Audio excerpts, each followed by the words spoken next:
I'm Steve Jobs. It is 1958. IBM passes up the chance to buy a young fledgling company that has invented a new technology called xerography. 2 years later, Xerox is born, and IBM has been kicking themselves ever since. It is 10 years later, the late 60s. Digital Equipment, DEC, and others invent the mini-computer. IBM dismisses the mini-computer as too small to do serious computing, and therefore unimportant to their business. DEC grows to become a multi-hundred-million-dollar corporation before IBM finally enters the mini-computer market. It is now 10 years later, the late 70s.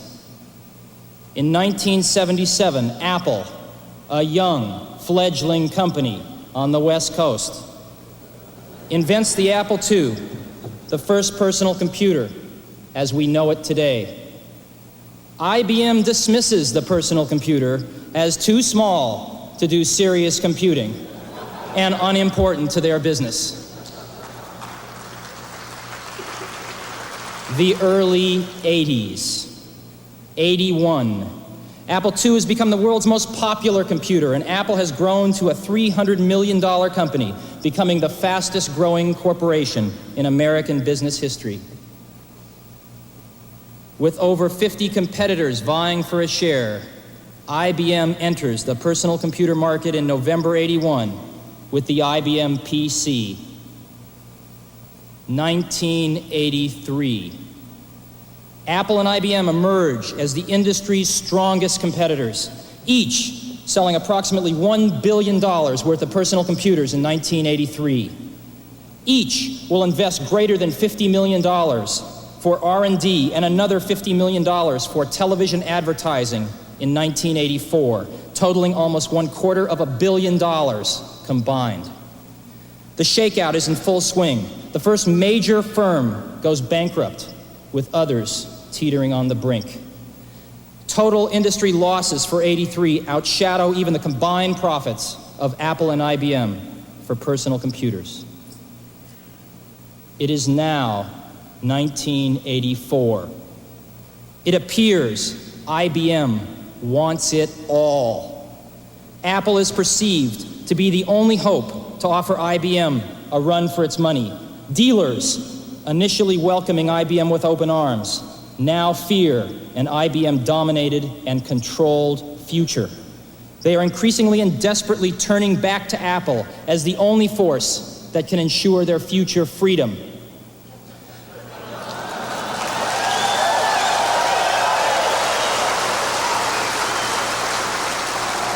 IBM wants it all and is aiming its guns on its last obstacle to industry control, Apple.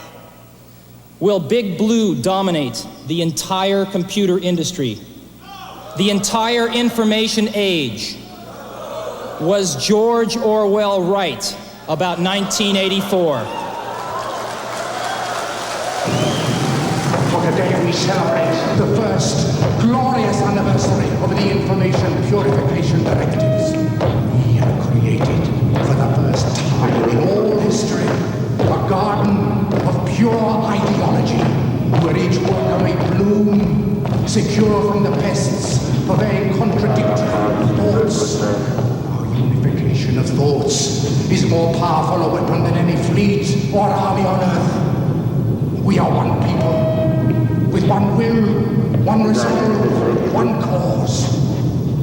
Our enemies shall talk themselves to death, and we will bury them with their own confusion. We shall prevail. On January 24th, Apple Computer will introduce Macintosh. And you'll see why 1984 won't be like 1984.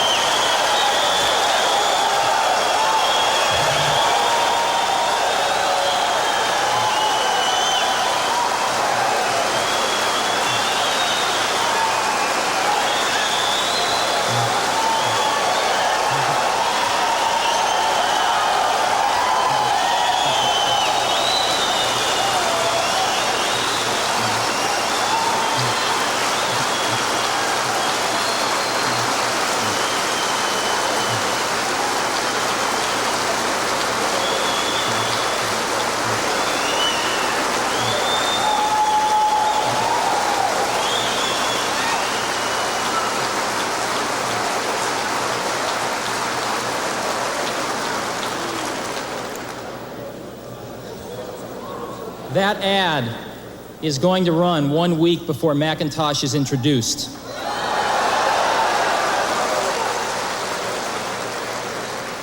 And our ad agency that put it together is here today. Chiat Day, Jay Chiat's here. The principal, Lee Clow and Steve Hayden, that wrote the copy and did the creative, are also here. I guess they just heard what you thought.